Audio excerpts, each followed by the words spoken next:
I had 6 children. The youngest was 8 years old. I couldn't believe I'd been caught. I was 42, for God's sake. But my biggest worry was disability. My sister had had a disabled child in her late 30s. I prayed for a miscarriage. The pregnancy was frankly a nightmare. I was very tired, very sick, and I had dangerously high blood pressure.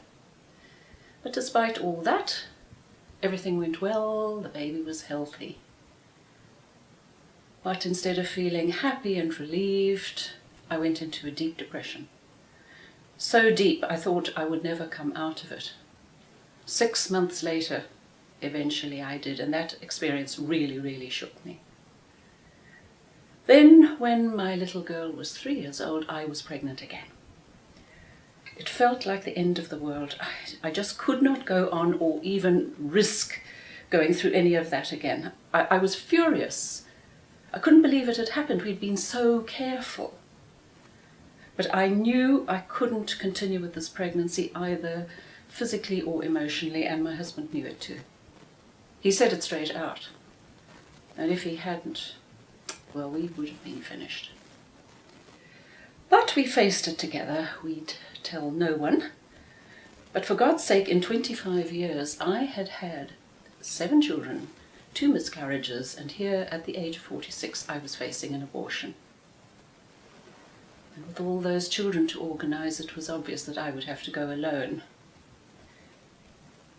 At times, I wondered what I'd done to deserve this. And that's a dangerous road to go down. The turning point came when a friend was having coffee with me one day and she said, "Are you all right these days?" And I just broke down. I just started to cry and it all came pouring out. It was such a relief.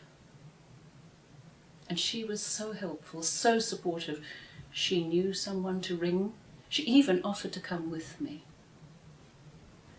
We were over and back in one day. My husband looked after the children. I didn't know what to expect at the clinic in England. I felt a little bit like a poor relation creeping in the back door.